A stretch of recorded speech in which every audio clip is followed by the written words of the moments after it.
አንዴ ሙሉን ተረጋጋና አዳም ቴዳ ምን ሆነ አይበዛብንም? ነው? እሺ ነው አይበዛብንም። ይህ ምሳሌ ይላል በባቢሎን ንጉስ ላይ ታነሳለህ አለ። የባቢሎን ንጉስ ማን ነው? ናቡከደነጾር ነው። ስለ ሰው ነው የሚያወራው። ባቢሎን እሺ የምትባል የሆነው ኢራቅ ስለ እሷ ንጉስ ነው። እንዲህም ትላለህ አስጨናቂ እንዳረፈ አስገባሪ እንዴት ጸጥ አለ? ስለ ባቢሎን ንጉስ ነው። አሕዛብን በመዓትና በማያቋርጥ መምታት የመታው አሕዛብን ባልተተከለ መከራ በቁጣው የገዛ የኃጢአተኛ በትር የአለቆች ዘንግ እግዚአብሔር ሰብሯልና ምድር ሁሉ አርፋ በጸጥታ ተቀምጣለች፣ እልል ብላለች አለ። ለምን? የባቢሎን ንጉስ ነው ብሎ ስለሞተ። ጥድና የሊባኖስ ዝግባ አንተ ከተዋረድክበት ዘመን ጀምሮ ማን ይቆረጥ ዘንድ አልወጣም ብለው በአንተ ደስ አላቸው። ሲኦል በመምጣት ልትገናኝ በበታች ታወከች። የሞቱት የምድር ታላላቆች ሁሉ ለአንተ አንቀሳቀሰች። የአሕዛብ ነገሥታት ሁሉ ከዙፋናቸው አስነሳች። እነሆ አንተ ደግሞ እንደኛ ደክመሃልን አሉት። እኛን መስለሃልን አሉት። የባቢሎን ንጉስ ናቡከደነፆር ጌጥና የበገና ድምፅ ወደ ሲኦል ወረደ፣ በበታችን ብል ተነጥፈዋል፣ ትልም መደረቢያ ሆኗል፣ ትል በልቶታል ሲሞት ማለት ብለው ይመልሱልሃል። አንተ የንጋት ልጅ አጥቢያ ኮከብ ሆይ እዚህ ጋር ነው አሁን እዚህ ጋር ነው ነጥቡ ያለው እኮ ላስረዳህ እኮ ነው። ሳትሄድ እናውራ። ይሄንን ላስረዳህ እኮ ነው። ላስረዳ ነው። ይሄንን እዛ ጋር እንደምትመጣ ስለገባኝ ነው። የመጨረሻው የእስራኤል ንጉስ ማን ነበረ ታስታውሰዋለህ? ሴዴቅያስ ነበር አይደል? አዎ ሊሆን ይችላል። ልክ ነህ። ሴዴቅያስ ከንግስና ሲወድቅ ምንድን ነው ያለው? እግዚአብሔር የእስራኤል ውበት ከሰማይ ወደ ምድር ወደቀ ይላል። ምን ማለቱ ነው? አሁን ሴዴቅያስን ከዚህ ጋር ታገናኘዋለህ ኡስታዝ? ሴዴቅያስ ወደ ምድር ወደቀ እኮ ልትረዳው ነው እኮ። ከሰማዩ መውደቅ ማለት ነገስታቶቹ ንግስና ላይ ያሉ ሰማይ ላይ እንዳሉ ሰማይ ንግስና እንደሆነ ያሳያል ባይብል ላይ። አሁን አየህ እንግዲህ ወደ እንትን ገባ ማለት እኮ አይደለም ነው እኮ። አንተ አዳምጠኝ ሂድ እሺ። አሕዛብን ያዋረድክ አንተ ሆይ እስከ ምድር ድረስ ተቆረጥክ፣ ዛትሚት ሞትክ ማለት ነው። አንተ በልብህ ወደ ሰማይ አድርጋለሁ፣ ዙፋኔንም ከአምላክ ከዋክብት በላይ ከፍ ከፍ አድርጋለሁ፣ በሰሜን ዳርቻ በመሰብሰቢያ ተራራ ይቀመጣለሁ፣ ከደመናዎች በላይ አድርጋለሁ፣ በልዑል እመሰላለሁ አልክ። ናቡከደነፆር ነው እንደዛ ያለው። ቆይ እነግርሃለሁ፣ እሱንም እነግርሃለሁ። በልዑል እመሰላለሁ ያለው እሱ ነው። ይሄ ሰይጣን ባህሪ ነው። በልዑል እመሰላለሁ ያለው ቆይ ከሰማይ የሚጣል ለምንድን ነው ወደ ጭቅጭቅ እንዲያመራ የምትፈልገው? አንዴ አርስቱን እንየውና ከዛ በኋላ እንትናል። ከደመናዎች ከፍታ በላይ አድርጋለሁ በልዑልም እመሰላለሁ አልክ። ነገር ግን ወደ ምን ትወርዳለህ አለ? ወደ ሲኦል ወደ ጉድጓዱም ጥልቅ ትወርዳለህ። በሚያዩ ይመለከተዋል። በውኑ ምድርን ያንቀጠቀጠ መንግስታትን ያናወጠ ዓለምን ሁሉ ባድማ ያደረገ ከተሞችን ያፈራረሰ ምርኮቹን ወደ ቤታቸው ያልሰደደ ሰው ይህ ነውን ብለው ያስተውለዋል። ሰው ሰይጣን ሰው ነው? ኖ እሱ የሚያወራው ስለ ሰው ያስተውለዋል ነው የሚለው። እዚህ ጋር ሰው ያልሰደደ ሰው ይህ ነውን ይላሉ። ሰው ኡስታዝ እኔ እያነበብኩ እንዳልናገር ለምን እድል አልሰጠኝም? ኖ አይ ሰው ነው የምልህ። ሰው ነው እያልኩ ነው። እሰጥሃለሁ እድሉ፣ ምንም ችግር የለውም። እሺ ቀጥልሽ። እኔ እንገርህ አንተ የንጋት ልጅ አጥቢያ ኮከብ ሆይ እንዴት ከሰማይ ወደክ ነው የሚለው። ገብቶሃል? ከምድር አይደለም ከሰማይ ወደክ። ከሰማይ ወደታች ነው እንግዲህ ሰማይ እንግዲህ ያው መናፍስቶች ናቸው ሰማይ ላይ ያሉት፣ እኛንም ምድር ላይ ያለ ነው። ከሰማይ ወደታች የወደቀ ነው የሚናገረው። አሕዛብን ያዋረድክ አንተ ሆይ እንዴት እስከ ምድር ድረስ ተቆርጠ? አንተም በልብህ ወደ ሰማይ አድርጋለሁ፣ ዙፋኔንም ከእግዚአብሔር ከዋክብት በላይ ከፍ አደርጋለሁ፣ በሰሜንም ዳርቻ መሰብሰቢያ ተራራ ላይ እቀመጣለሁ፣ ከዳመናዎች ከፍታ በላይ አድርጋለሁ፣ በልዑል እመሰላለሁ። ናቡከደነፆር በልዑል እመሰላለሁ አላለም። አልክ ብሏል። እሱን እንጣለን። አልክ ነው። አሁን ፖይንቱ ያለው ምንድነው? ይሄ ማለት አሁን ቅድም እሱ እንደተናገረ ይሄ የሚያሳየው ምንድነው? የእግዚአብሔርን ስልጣን የፈለገ ስለሆነ አይደለም ነው የምልህ። ሰቆቃወ ኤርምያስ ምዕራፍ 2 ቁጥር 1 ላይ አዳምጠኝ። በምድር ላይ ያለ ሰው መቼም ከሰማይ ወደ ታች አይጣልም እኮ። እሱን እንድትረዳ እኮ ነበር እኮ ቴዳ ያመጣውልህ ኤግዛምፕል። ሴዴቅያስ የሚባለው የመጨረሻው ንጉስ ጌታ በቁጣው የጽዮን ሴት ልጅን እንደምን አደመናት ይላል። የእስራኤል ውበት ከሰማይ ወደ ምድር ወደቀ ይላል። ምን ማለት ነው? ይሄና ያ ምን አገናኙ? ውበት ማለት የእስራኤል ውበት ነው የሚለው። የእስራኤል ውበት ከሰማይ ወደ ምድር ይላል። የእስራኤል ውበት የተባለው ሴዴቅያስ ነው። ሰማይ ላይ ነበረ ወይስ ንግስና ላይ ነበረ? ከንግስናው መውደቁን ነው የሚያሳየው።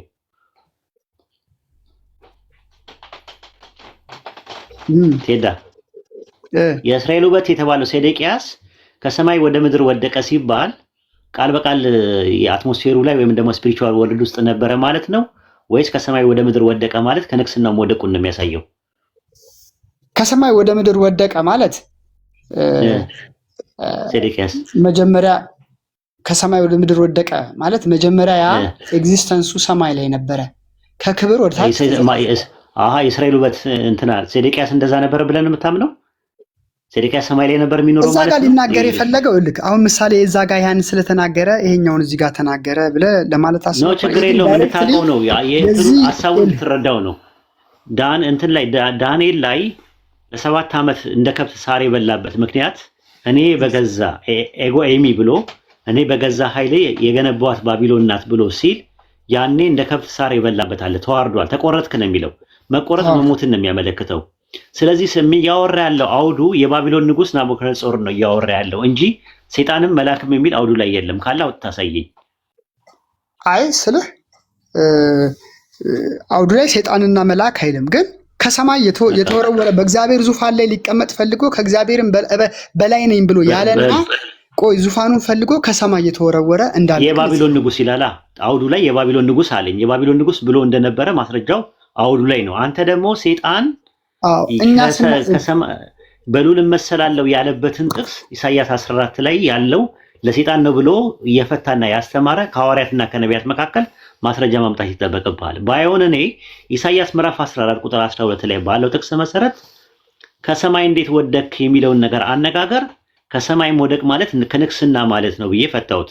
ለምን አይሁዶች አፈታታቸው በዚህ መልኩ ነው ያፈቱት? እንደገና ሰቆቃ ኤርሚያስ ምዕራፍ 2 ቁጥር 1 ላይ የእስራኤል የመጨረሻ ንጉስ አንዴ ብቻ ሊጨርስ ክርስቲያኖች ይሄንን ላጋና ሰይጣን እንደሆነ ነው የምንፈታው። ተሄዳ እየተለማመጠን እኮ አይደለም፣ ራሱ እየተለማመጠን አይደለም ማለት ነው። አንዴ ልጨርስ ሐሳቤን። የእስራኤል የመጨረሻ ንጉስ ሴዴቅያስ የሚባለው ከሰማይ ወደ ምድር ወደቀ ሲባል ከንግስና ላይ ማቆሙና መዋረዱን የሚያሳይ እንጂ ሰማይ ላይ አይደለም ብለን እንደምናስበው ሁሉ የባቢሎን ንጉስ ናቡከደነጾርም ከሰማይ ወደ ምድር ወደቀ ሲል ንግስና ላይ ነበር፣ ከንግስናው ላይ መውረዱን ነው የሚያሳየው እንጂ ቃል በቃል ስለ ሰይጣንም ስለ መላክም እያወራ አይደለም። አውዱ ላይ ሰይጣንና መላክ የሚል ነገር ማስረጃ ካለ አንደኛ ከነቢያትና ከሐዋርያት መካከል በዚህ መልኩ ይህንን ነገር ያስቀመጠ፣ ሁለተኛ ነገር ደግሞ ከአይሁዳኖች ከታርገምም ሆነ ከሚሽናም ሆነ ከሚድራሽም ይሄ ነገር ለሰይጣን ነው ብሎ አይደለም ይረዱት። ሲምፕሊ በትክክል የሚያወራው ስለ መላክም ስለ ሰይጣንም ሳይሆን የባቢሎን ንጉስ ናቡከደነጾር እንደሆነ ሰው እያለው የባቢሎን ንጉስ አሟሽተህ እንዲህ ብለህ ንገረው እያለ አውዱ እያወራ ያለው ስለ ባቢሎን ንጉስ የባቢሎን ንጉስ በእግዚአብሔር እመሰላለሁ አለ ይላል። እዛው ላይ አለ ይላል። አለ ካለ እሱ ነው ያለው። አንተ ግን ሰይጣን ስለማለቱ ማስረጃ ኢሳይያስ 14 ላይ አምጣ ነው ያልኩ። ከሰማይ ወደ ታች የሚጣለው ሰማይ የነበረው እንግዲህ ናቡከደነጾር መቼም ሰማይ ላይ የለም። አይልማ ሰይጣንና መልአክ አይልም። ኢሳይያስ 14ን ደግሞ ጠቅሰው ሐዋርያትና ነቢያት ጠቅሰው ለሰይጣን ያገለገሉበት የሰጡበት ጥቅስ የለም። ባይሆን አውዱ ኢሳይያስ እየተናገረ ያለው ስለ ባቢሎን ንጉስ ስለ ናቡከደነጾር ነው እየተናገረ ያለው። ሰው ነው እያለ እየተናገረ ያለው። አንተ ተመልሰህ ሰይጣንና መልአክ ነው ካልከኝ አንተ ልስማ ወይስ ኢሳይያስን ልስማ? የንጋት ኮከብ ነው እንዴ እንትና ናቡከደነጾር የንጋት ኮከብ ማለት ነው። የንጋት ኮከብ ማለት ነው ትርጉሙ። ኮከብ እኮ ሰማይ ላይ ነው ያለው። ኮከብ ነው አብሪ ነው። የንጋት ኮከብ ምሳሌ አነጋገር ነው። የንጋት ኮከብ ኢየሱስ የንጋት ኮከብ ተብሏል። ኢየሱስ ክርስቶስና ይሄ ብቻ ነው ለንጋት ኮከብ የተባለው። መላእክት የንጋት ኮከብ ተብለዋል። የንጋት ኮከብ መላእክት የንጋት ኮከብ ተብለዋል። ከሰማይ ወደ ታች የተወረወረው እንግዲህ ነው። መላእክቶች የንጋት ኮከብ ተብለዋል። ልስጥህ ኢየሱስ ክርስቶስና እዚህ ጋር ብቻ ነው ሰይጣን ብቻ ነው የተባለው አልከኝ። ሌላ ቦታ ምናልባት እኔ ስቼ ከሆነ መስተቀር አላነበብኩም። ስለዚህ እንደዛ ነው። የንጋት ኮከብ ቢባሉት እንትኖች አለቆች፣ ጳጳሳት፣ ኤጲስቆጶሳት የንጋት ኮከብ ሊባሉ ይችላሉ በባይብል። ስለዚህ እንትን ስለዚህ ኮከብ የሚባል ጳጳስ አለ። ኤጲስቆጶሳት ነው ያልኩህ። ኤጲስቆጶሳት ወይም የቤተክርስቲያን እንትኖችን አገልጋዮችን ሰባት ከዋክብት ይላቸዋል። ነው እኔ መጽሐፍ ቅዱስ ግን ከሰማይ ወደ ታች የተወረወረ የትኛውም ቦታ ይሄንን የሚፈቱት ክርስቲያኖች ነው አይደለም እኮ ጥያቄው እኮ የንጋት ኮከብ ማለት መሪነትን ነው የሚያሳየው። ይሄንን የምንፈታው የንጋት ኮከብ ቤተው ለሰይጣን የሚል ነገር የለም ጥቅሱ ላይ የለም እኮ ከሰማይ ወረደ ይላል። እሱ ምን አለ እኮ አው ከሰማይ የወረደው ሰይጣን ነው የሚል አለ ነው ጥያቄ እኮ ሰይጣን ነው የሚል አለ መልአክ ነው የሚል አለ ኢሳይያስ 14 ላይ እኔ ብዬ እንትን ልብለው እንልቀበለው አንተ የንጋት ልጅ አጥቢያ ኮከብ ሆይ እንዴት ከሰማይ ወደክን? እሱ የተባለው ሰይጣን ነው መልአክ ነው የሚል ማስረጃ ሁሉ ላይ እኮ እሱን ነው እኮ የምልህ እኮ እሱን ለመረዳት እኮ በቀላሉ ሰቆቃወ ኤርምያስ ምዕራፍ 2 ቁጥር 1 ላይ አውጥቼ ያሳየው የእስራኤል ውበት ከሰማይ ወደ ምድር ወደቀ ይላል።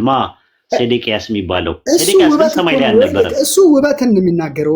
ምናልባት ሞገስ ሊሆን ይችላል። ይሄ ግን እኮ ከሰማይ የእስራኤል ውበት አይደለም የሚለው አይደለም። ጌታ በቁጣው ቀን የጽዮን ሴት ልጅን እንደምን አደመናት ካለ በኋላ የእስራኤል ውበት ከሰማይ ወደ ምድር ወደቀ ይላል።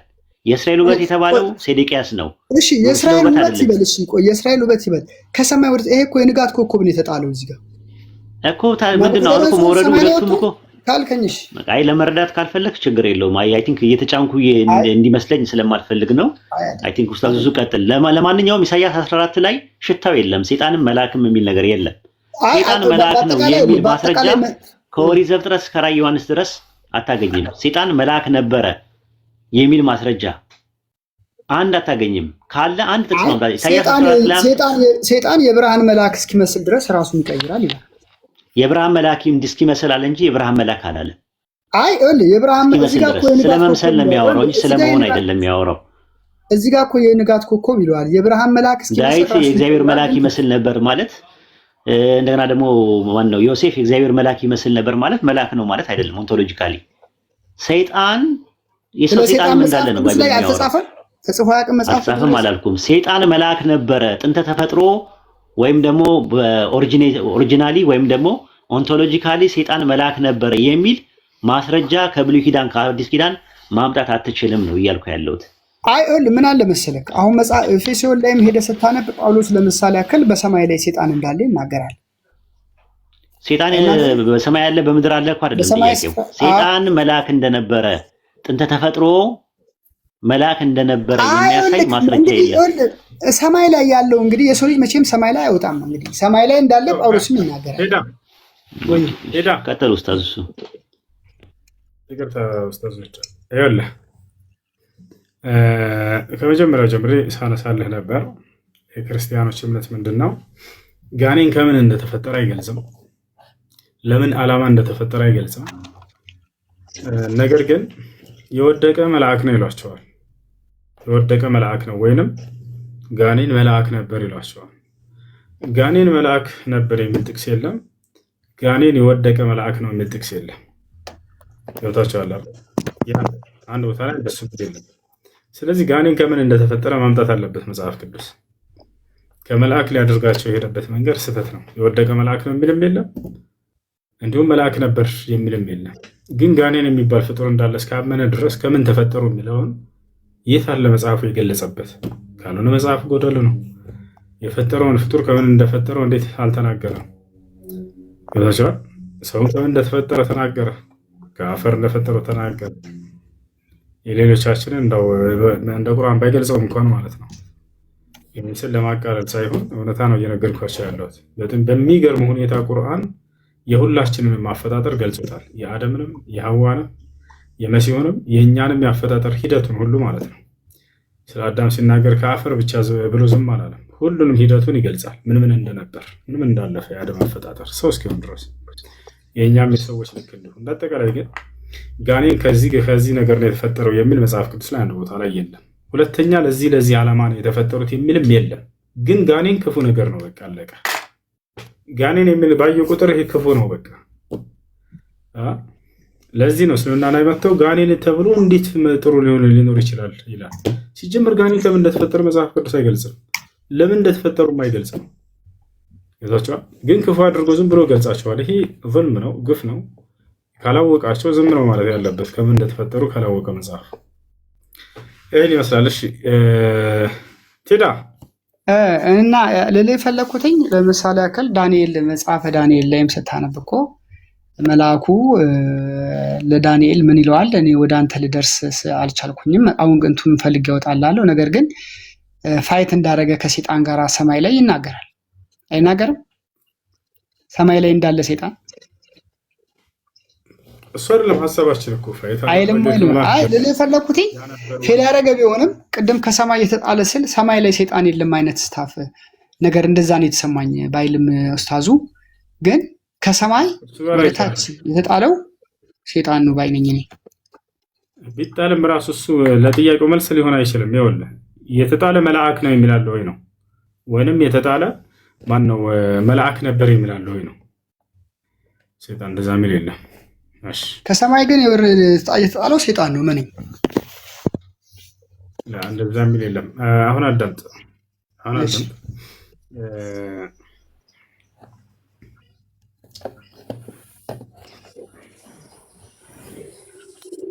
የሚጠቅም ጥያቄ እስኪ ጠይቅ። በክርስትና ስንት አምላክ ነው ያለው? ይላ እኔ እና ያልከኝ በክርስትና አንድ አምላክ ነው ያለው። ያ አንድ አምላክ ማን ነው? ያህዌ ነው። ያው ብዙ ስም አለው። እኔ ያህዌ ልጠቀም። ኢየሱስ ክርስቶስ ያህዌ ነው አምላክ አንዱ አምላክ ብሎ አስተምሯል። ኢየሱስ ክርስቶስ ያህዌ የሚሉት አይሁዶች ናቸው። ኢየሱስ ክርስቶስ አራሚክኛ ቋንቋ ተናጋሪ ነበረ፣ የአይሁድ ዘር ቢኖርበትም ማለት ነው። ሌላም ሀገር ደግሞ ስትሄድ እግዚአብሔር ሌላ ስም ነው ያለው። አንድ አምላክ ያህዌ ማለት ግዴታ አይጠበቅበትም። እሺ ማን ነው አለ ኢየሱስ ያን አምላክ?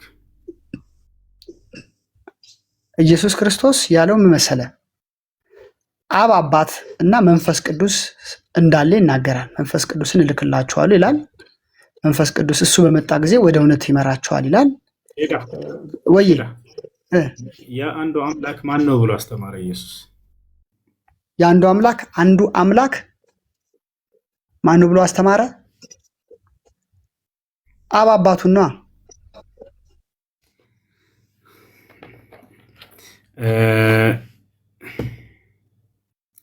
ያህዌ ስሙ ነው ብለኛል አይደለ? ያህዌ በአይሁዶች ስሙ ነው። በእኔና በአንተ ደግሞ እግዚአብሔር ይባላል። በጣም ስለዚህ ኢየሱስ ክርስቶስ እግዚአብሔር ብሎ ያስተማረው አንዱን አምላክ አባት እያለ ነው ሲጠራ የነበረው። አባት አብና አባት እያለ ነው የጠራው። ስለዚህ አንድ አምላክ የተባለው አብ ነው ባጭሩ። አዎ እንግዲህ እኛ እንደምንረዳው በክርስቶስ ኢየሱስ ስጋ ውስጥ ራሱ አብ አለ፣ እግዚአብሔር አለ ማለት ነው። መንፈስ ቅዱስን ደግሞ ራሱን የቻለ አንድ አካል አድርገን የምናወራህ ለምንድን ነው? ፐርሰናሊቲ ያለው ምን አይነት ለምሳሌ ያክል ለቤዛ ቀን የታተማችሁ አዳምጠኛ። አንድ አምላክ ተብሎ የተጠራው ማን ነበር? ጥያቄው መለስክ። አብ ነው አለ። ስለዚህ የአብ ወልድ መንፈስ ቅዱስ አንድ አምላክ ነው ተብሎ የተጠቀሰበት ቦታ የለም። የክርስቲያኖች እምነት ደግሞ እኔ የምልህ አለ፣ በጣም ብዙ ቦታ አለ። ቆይ ይኸውልህ ለምሳሌ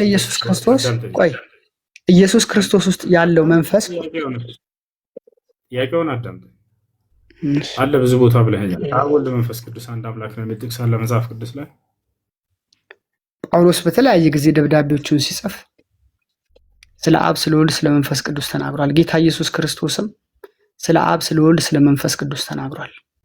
እንደገናም ደግሞ በክርስቶስ ጥምቀት ጊዜ ቆይ አዳምጠኛ፣ አብ፣ ወልድ፣ መንፈስ ቅዱስ ተሳትፈዋል። እየመለስክ አይደለም። አብ፣ ወልድ፣ መንፈስ ቅዱስ ወልድ አዳምጠኛ፣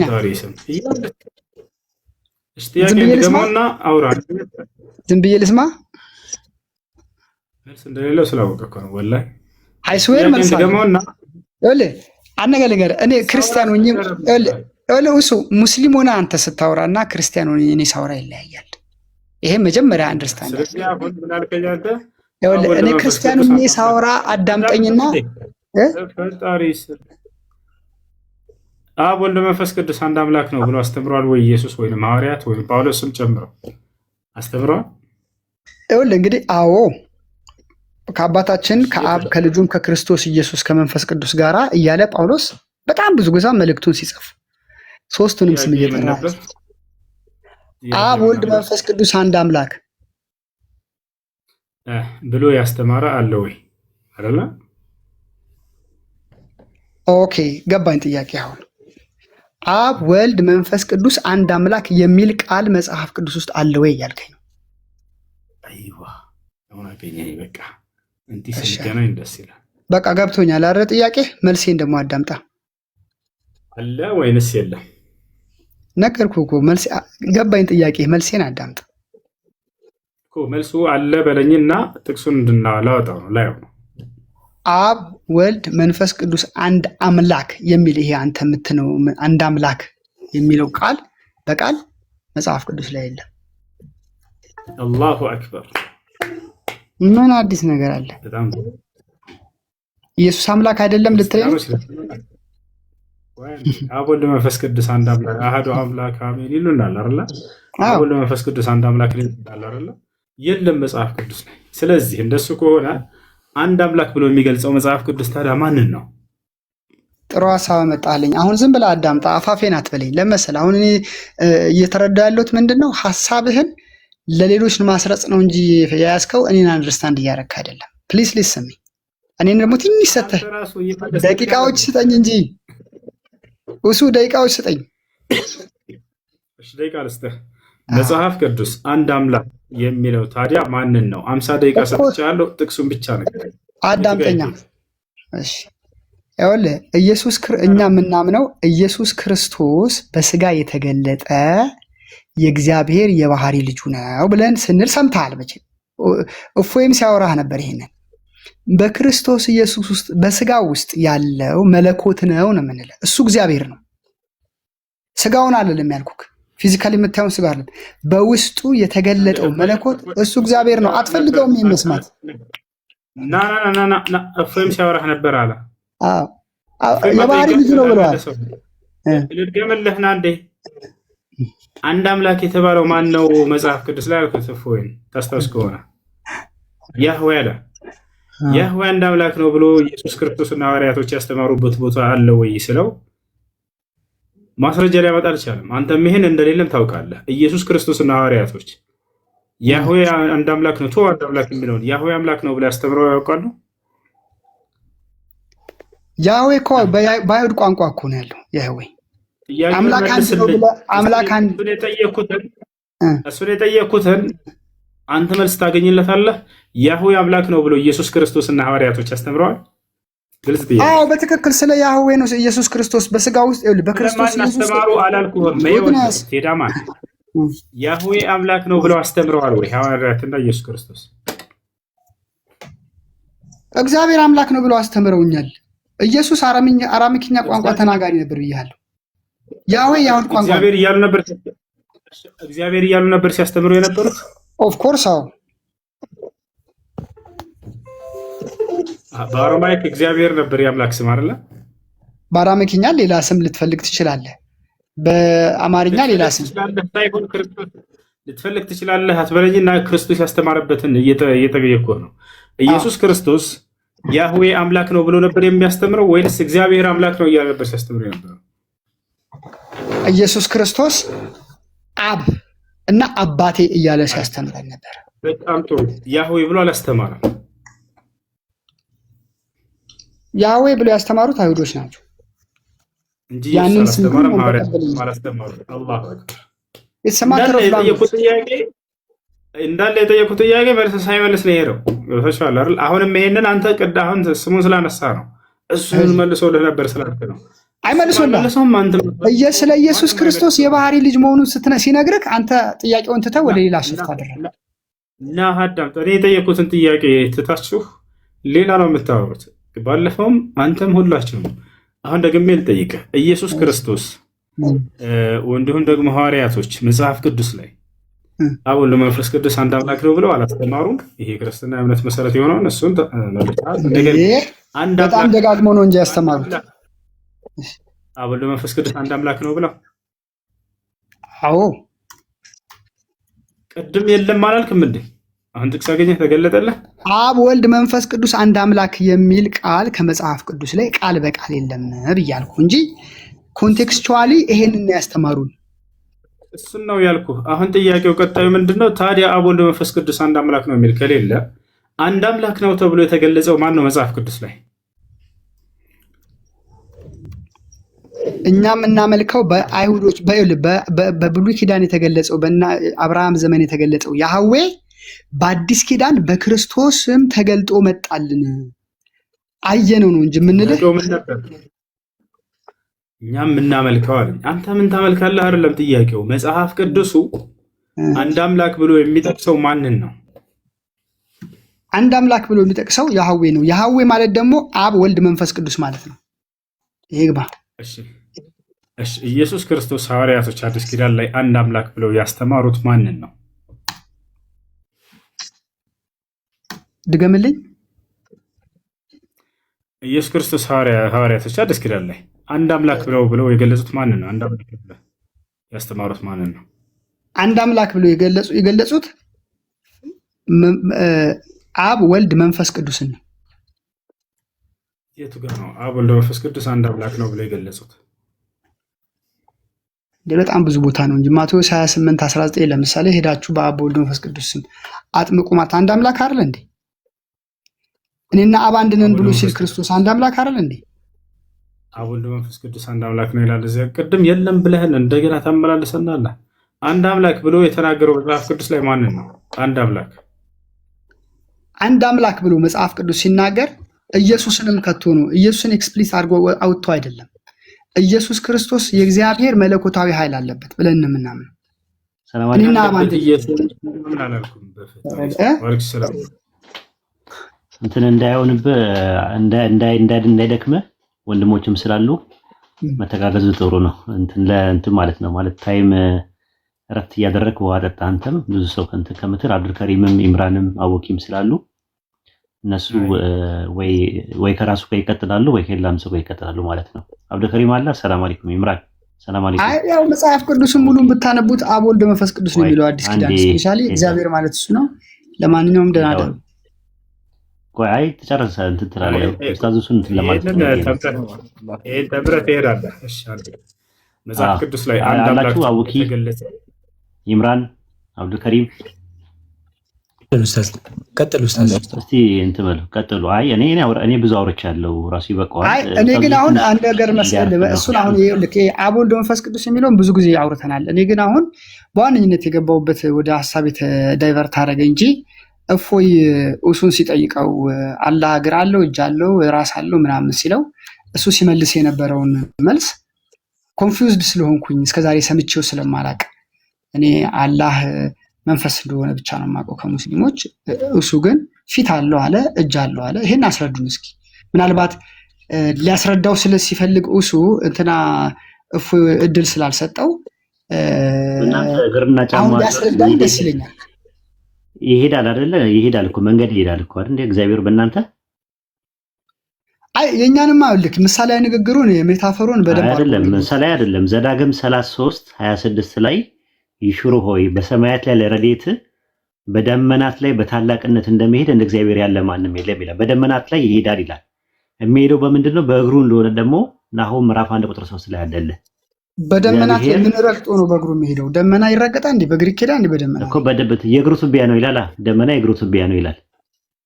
የእግሩ ትቢያ ነው የሚያርፍበት ነው። በእግሩ ይሄዳል። እዛ ራሱ ጉዞ የኛን ተውና ያው እንትን ናሆም አንድ ሶስት ላይ እንደዛ ያኔ እድል ስላላገኘ አሁን ስማ ጫማው አለው። በጫማው ይሄዳል ራሱ። ጫማ አለው፣ እግር አለው። የእናንተ ትርጉም ካለው ትነግረኛለህ። እግር ትርጉም አለው፣ ጫማ ትርጉም አለው ካልክ ትነግረኛለህ። ጫማ አለው የእናንተ እግር ብቻ አይደለም ያለው፣ ጫማ ሁላ አለው። ሁሉም ትርጉም አለው። አልዋሽም። የኛ በቃ እስቲ ትርጉም ካለው ንገረኝ እስቲ። አንድ ሰው ይቀጥል ከወንድሞች መካከል ጫማ አለው እግር አለው። ይሄንን ነገር አሁን ትርጉሙን አታውቁም። እግሩ ተጫምቶ ምናምን የሚል ከሆነ በቃ ሁሉም ነገር ትርጉም አለው። ጫማ አለው። ምክንያቱም ለምሳሌ መጽሐፋችንን ታታማ ጫማ አለው እግር አለው ይላል። ጫማው ምንድነው ትርጉሙ እስቲ ንገረኝ። ቆይ አዳምጠኝ። እግዚአብሔር መንፈስ ነው፣ የሚሰግዱለትም በመንፈስ ብቻ ላይ መንፈስ ነው አምላካችን። መንፈስ ነው ማለት አካል የለውም ማለት አይደለም። ስለሱ ኤክስፕሬሽን የተገለጸው በአጠቃላይ ምሳሌያዊ ንግግር ነው። ለምሳሌ ንገረኝ፣ ጫማው ትርጉሙን ንገረኝ። የጫማውን ትርጉም ንገረኝ ምሳሌ ከሆነ። ዘዳግም ብቻ አይደለም ሄኖክ ላይም አለ፣ በትልቁ ይናገራል። በጣም ብዙ ቦታ ተናግሯል። ነገርኩህ እኮ በጣም ብዙ ቦታ ስለ አምላካችን ተናግሯል። ግን ሁሉም ሜታፈር ነው። የጫማውን ትርጉም ንገረኝ ነው እኮ የምልህ። የጫማውን ምሳሌ ከሆነ ምንድን ነው እኮ አጥቢያ ኮከብ ማለት ማብራትን ነው የሚያመለክተው። ጫማው ምን ነው የሚያመለክተው? ጫማው ለምሳሌ ተጫምት መጽሐፍ ቅዱስ ላይ ተጫምተ ትቆማለህ፣ ትጫማበታለህ የሚል አለ። ምን ማለት ነው? ጫማ ማለት ምንድነው ትርጉሙ ነው? ወይ ልነግርህ ነው። ጫማ በቃ ተረጋግተህ ትቆማለህ ነው። ታሽ በቃ ስትሮንግ ሆነ ትቀጥቅጥ። የለማ እሱ ያንተ ትርጉም ነው። እግር የሚለው ታፈር ነው። ሌሎችም ደግሞ እግር ትርጉሙ ምንድነው አልነገርከንም። እግርስ ምንድነው? አሪው ሹር ጫማ ሲል እግዚአብሔር ጫማ ገዝቶ የሚያደርግ ይመስላል? ይሄ ከገበያ ባይገዛም የራሱ ነገር እንዳለው ነው የሚናገረው። ጫማ አለው ይላል። እንደዛ ይሄ አያስኬድም። አሁን እሱ ሊያስተምር ፈልጓል። እኔ አሁን እኮ ከሱ መስማት የፈለኩት ለመሰለ ያኔ አሁን ግን ይናገር ለጫማውና ስለ እግሩ የመቀጠል ሳይሆን አንድ ደቂቃ ይቅርታ፣ እሱ አንድ ጊዜ ይቅርታ ትሄዳለህ አለው እሱ። እሺ የዛኔ ከተነሳ መካከል እግዚአብሔር ጭንቅላት አለው ብለህ ታምናለህ አታምንም? አንተ ለምሳሌ አይኔ አላምንም። እኔ ጭንቅላት አለው አላምንም። ጭንቅላት አለው የሚል ተገልጿል አልተገለጸም? ምን አልኩ መሰለህ? አኮርዲንግ ቱ ዘ ባይብል ሁሉም ሜታፈር ነው፣ እንትን አለው፣ ምሳሌያዊ ነው። አሁን አንተ ግን የምታጫውተኝ የምትነግረኝ ፊት አለው አልክና ራስ የለውም አልክ። ቴዳ እግዚአብሔር ጭንቅላት አለው የሚል ተገልጿል አልተገለጸም መጽሐፍ ቅዱስ ላይ? በፊዚካል ቦዲ ስለ አምላካችን ብዙ ተገልጧል አልኩ እኮ። እሱ ሁሉ ግን ምሳሌያዊ ንግግር ነው አይደለም አልኩ። ከዚያ መካከል ከተገለጸው መካከል በፊዚካል ቦዲ ካልከው ጭንቅላት አለው የሚል ተገልጿል አልተገለጸም? እግዚአብሔር ቦታውን ባላስታውስም ሊኖር ይችላል። አንተ ካስታወስከኝ አላውቅም። የለም ከሌለ የለም ነው በቃ አልተገለጸም። እሺ እግዚአብሔር አንገት አለ የሚል ተገልጿል አልተገለጸም?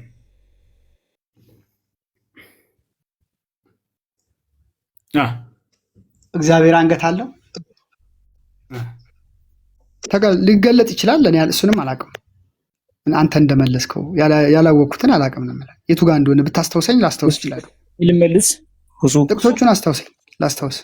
እሺ ከላይ ኃይሌ መለሰሽ። ኃይሌ እግዚአብሔር ጭንቅላት አለ የሚል ተገልጿል?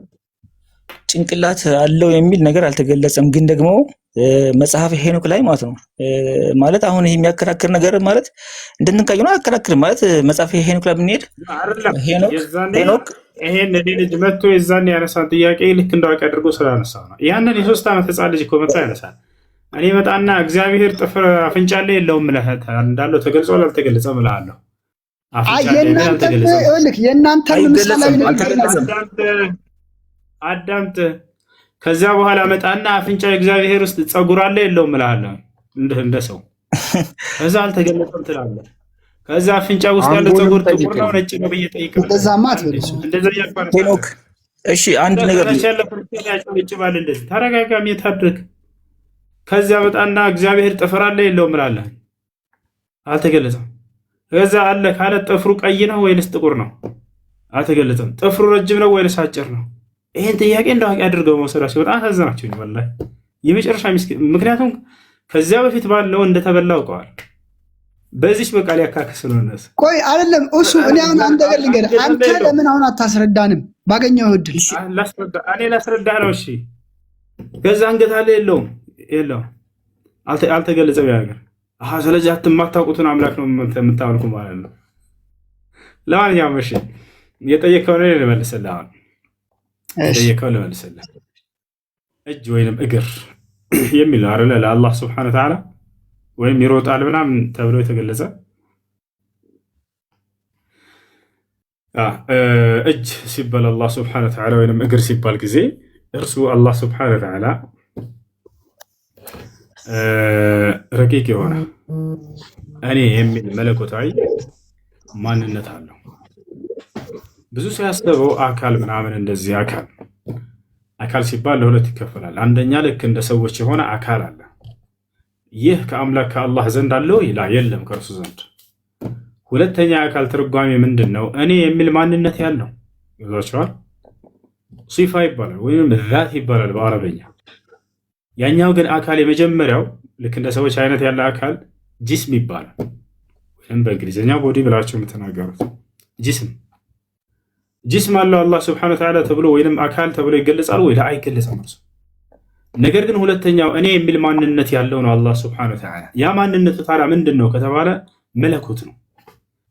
እኔ የሚል መለኮታዊ ማንነት ያለው ታዲያ ምን አይነት ነው? እርሱ ረቂቅ ነው፣ ተመርምሮ ሊደረስበት አይችልም። አሁን ላይ በእውቀት ደረጃ እናውቀዋለን። እጅ የሚል መለኮታዊ ማንነት አለው አላህ ስብሐነሁ ወተዓላ።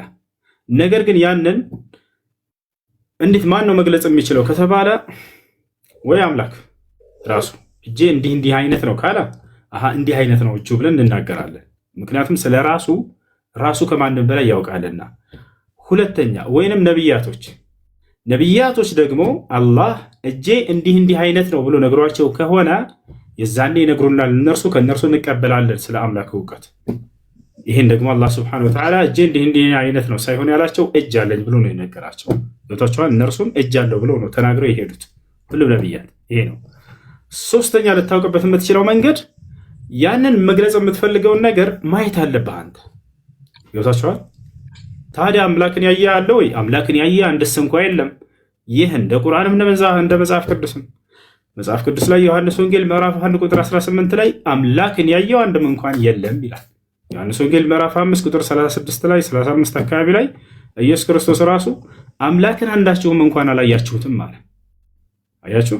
ስለዚህ አምላክ እጄ እንዲህ አይነት ነው ብሎ ካልገለጸ፣ ልክ ነቢያቶችም የአምላክ እጅ እንዲህ አይነት ነው ብሎ ካልገለጹ፣ ወይንም አምላክን አይቶ ሊገልጽ የቻለ ሰው ከሌለ ምንድነው ታዲያ መልሱ ሊሆን የሚችለው? ያን የአምላክን እጁ ምን አይነት እንደሆነ አልተገለጸም በነቢያትም አንደበት፣ እንዲሁም ከራሱም አንደበት አምላክ አልገለጸውም። አይቶ የገለጸብም አካልም የለም። ያ ነው አምላክ አላህ ሱብሓነሁ ወተዓላን ብናየውማ እመኑበት የሚለው ቃል አያስፈልግም ነበር። እያየነው ነው ኸላስ። ለምሳሌ መላእክቶች አሉ። በመላእክ ማመን የሚለው የእምነታችን መሰረት ነው። ለምን ከተባለ ስላላየናቸው። ብናያቸው በመላእክት እመኑ ማለቱ አያስፈልግም ነበር። አንድ ቤት አድርጉት። ለምሳሌ ፀሐይ እናያታለን። ፀሐይ የሚባል ፍጡር እንዳለ እመኑ ተብሎ ቁርአን ላይ ይገለጻል? አይገለጽም። ለምን? ሲጀምር የምታየው ነገር ነውና። ኢማን የሚባለው ነገር አልኢማን ብልገይብ ነው። በማይታዩ በሩቅ ነገራቶች ማመን ነው። ገብታችኋል? ካየኸውም አምላክን በአምላክ እመን ማለቱ አስፈላጊ አይደል ነበር። እያየኸው ነውና እየተገዛኸው ነው። ገብታችኋል አይደል? ነገር ግን ስለ አምላክ ባህሪያቶች ቀድመው ነቢያቶች በምድር ላይ የነገሩን ሳናየው እንድናምንበት ዘንድ ነው። አላየነውም ማለት አናቀውም ማለት ነው። የማናቀውን አምላክ ነው ማለት ነው? ላ አይደለም። እርሱ በገለጸልን መገለጫዎች ነቢያቶች የነገሩንን አምነን እንቀበላለን። ያልነገሩንንስ እኛ ያንን አልነገሩንም ጸጥ ብለን ዝም እንላለን። ይህ ለነቢያት ትምህርት ታማኝ ሆኖ መገኘት ይባላል። እርሳቸው ያልተናገሩትን ግን እኔ ከራሴ አምላክ እንዲህ አለው ብዬ ብጨምር ይሄ ታማኝ አይደለሁም ለነቢያት። እንዳውም በአምላክ ላይ ቅጥፈትንና ውሸትን ተናገርኩኝ ማለት ነው። ገብቷቸዋል። ያለውን ነገር የለው ካልኩኝስ ይሄም እንዲሁ እንደዛው ያ ነው። እና ስለ አምላክ ባህሪ ሲነገር እነዚህን ነገራቶች ማወቅ አለብን። አንደኛ አምላክ ስለ ራሱ የተናገረውን አምኖ መቀበል፣ ነቢያት ስለ አምላክ ባህሪ አምነው የተናገሩትን ያንን መቀበል። ሁለተኛ የሰዎች ጥያቄ ሊፈጥርባቸው የሚችለው ነገር ምን መሰላችሁ? ያ ነገር ከፍጥረታት ጋር የሚመሳሰል ነው ወይ የሚለው ነው። ይሄንን ግልጽ አድርጎ ቁርአን አልመስልም እኔ ብሎ በቃ ዘግቶታል። እጅን ባየህ ቁጥር ከእርሱ እጅ ጋር ይመሳሰላል ወይ ብሎ ለሚያስብ ሰው አይመሳሰልም በፍጹም አብሽር፣ ያንን እንዳታስበው። አይመስልም እርሱን ይመስላል ወይ ብሎ ለሚጠይቅ ሰው ካለ እዚያም ነው። ልጁ ታስተውል ከሆነ ባለፈው እጅ አለው ወይ አምላክ አለ። አዎ እጅ አለው። እንዲህ አይነት ብሎ ወጣና ራሱን እጁን አሳየ። ለላላ እንደሱ ከሆነ በፍጹም እንዳንተ አይነት እጅ የለውም ስለው እንግዳ ምን አይነት ነው የአምላክ እጅ? ያ እንዴት አይነት ነው? ከይፍያ የሚባለው ነገር እርሱን ነቢያቶች እጁ እንዲህ አይነት ነው፣ እጁ ጥፍር አለው፣ እጁ እንትን አለው፣ ደም አለው ምናምን በጅማት የተወጠረ ነው ምናምን። ይህን ነቢያቶች ጸጥ ብለው ነው ያለፉት። እጅ አለው ብለው ተናግረዋል። እጅ አለው ብለው ነቢያቶች በተናገሩበት ልክ ይታመናል። ገብታችኋል አይደለ? እጁ ምን አይነት ነው ተብሎ ቢጠየቅ ከይፍያ ይባላል። ይሄ ያንን ሁኔታውን ገብታችኋል አይደል? ያን ደግሞ ከአምላክ ከአላህ ስብሐነሁ ወተዓላ ውጭ ማንም አያውቅም አሁን ላይ። ነገር ግን ነገ የትንሣኤ ቀን አላህ ስብሐነሁ ወተዓላን በደንብ አድርገን እናየዋለን ማለት ነው። ይህን ይመስላል። እሺ ጥያቄ ያለው ካለ ይቀጥል። ጥያቄ አንድ ሰላም አለይኩም ሼክ። ወአለይኩም ሰላም ወረሕመቱላሂ ወበረካቱ። አህለን። አንድ ጥያቄ ልጠይቅ ቴዳኒ ያኔ አንተን ለመጠየቅ ፈልጌ ነበር።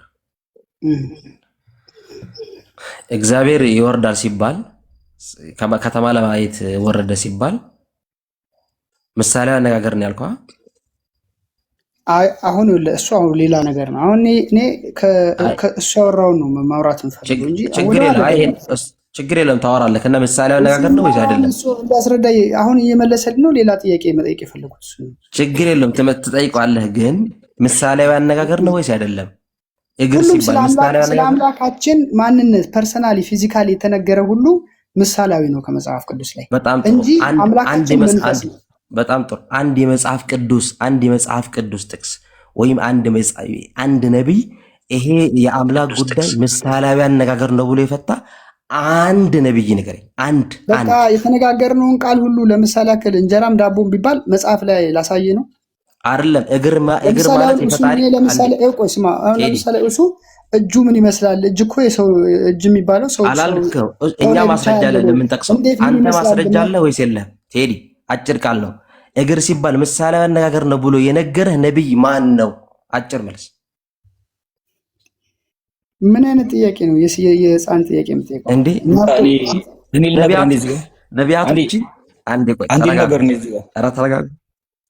አንዴ እሱ ይጨርስ፣ እሱ ጋር ልጨርስ። ስለዚህ ነቢያቶች የማያውቁትን ትምህርት ምሳሌያዊ አነጋገር ነው ብለህ እየነገርከን ነው። በቃ እሱ እኮ ልክ ነገረኝ፣ ምሳሌያዊ ነው ነገረኝ አይደል? አሁን አንተ ከመጽሐፍ አይደለም፣ እኔ ስለ እግዚአብሔር እንደጠየቅኩ እግዚአብሔር እንደዚህ አይነት ነገራቶች አለኝ ሲል አንተ እግዚአብሔርን አይተኸው ታውቃለህ? ይኸውልህ እግዚአብሔርን ያየው ማንም የለም አለ እኮ ነገረህ እኮ አንድያ ልጁ እሱ ተረከ። ኦኬ፣ ስለዚህ አይተኸው ስለማታውቀው አካል እንዲህ ነው ብሎ የመናገር መብት ማን ሰጠ እንዴ? ይሄው እኮ እሱ እጅ አለው ብሎ ተናገረ እኮ። እሱ ስለ እስልምና ነው። እየጠየቅን ያለነው ስለ ክርስትና ነው። እና በመጽሐፋችን አምላካችን መንፈስ ነው፣ እግዚአብሔር መንፈስ ነው። መንፈስ አይደለም እግር አለኝ ይላል። እግር እግሩ ምንድን ነው? ያየው ሰው ይላል አለ። ግን እግዚአብሔር ወረደ፣ እግዚአብሔር ረዳን፣ እግዚአብሔር ዙፋን ላይ ተቀመጠ ምናምን የሚለው በመጽሐፋችን ላይ ምሳሌያዊ ነው፣ የእሱን ክብር ለመግለጽ። ማን አለ? አንተ ሳይሆን ማን አለ? የትኛው ነብይ አለ እንደዚህ? መጽሐፉን ሂድ፣ መጽሐፍ ቅዱስን አንብበህ ንገረኝ። መጽሐፍ ቅዱስ ኦኬ፣ በጣም ጥሩ። መጽሐፍ ቅዱስ ትልቁ ላይ አድርጉት። በጣም ጥሩ። አንዴ ትልቁ ላይ አድርጉት። መጽሐፍ ቅዱስ ክፈትልን፣ ትልቁ ላይ አድርጉት። ምንድነው እሱ? መጽሐፍ ቅዱስ ነው ያለ። እግር ማለት የተፈለገው ምሳሌያዊ አነጋገር ነው ብሎ የፈታለት ከመጽሐፍ ቅዱስ ሊያሳየን። እሱ ግን ውይይታችሁ ምን ነበረ? በነቢያት ትምህርት ይሄ ይታወቃል ነበር አለ ውይይታችሁ። አምላክ ነቢያቶች። ስለዚህ ነቢያቶች እነዚህ ሊትራሊ ነቢያቶች የሰበኩት አምላክ ማን ነው? አሁን እኮ እኔ ሰው ነኝ፣ አሁን እኔ ሰው ነኝ ብሎ ሰው አይደለም። አንተ ማስረጃ አለመሆኔን አሳየኝ ሊለኝ ነው። ገብቶሃል? እግር የሚለው አምላክ ምሳሌያዊ አነጋገር ነው ብሎ የፈታል። ሁሉንም እንዲዘፍልህ ትፈልጋለህ? ስለዚህ ምሳሌ አነጋገር የሚለው ከየት አመጣሁ አንተ? እኔ የምልህ መጽሐፍ ቅዱስ አንብበህ ታውቃለህ? እዚህ ጋር አዩ ነው ብሎ የሚያስቀምጠው እንጂ ዝም በምሳሌ እየተናገረ ሳይሆን አይተውታል፣ ከነገሩ አይተውታል። እሺ አብዱልከሪም ከሃይማኖት አበው ለምን አሰጠውም?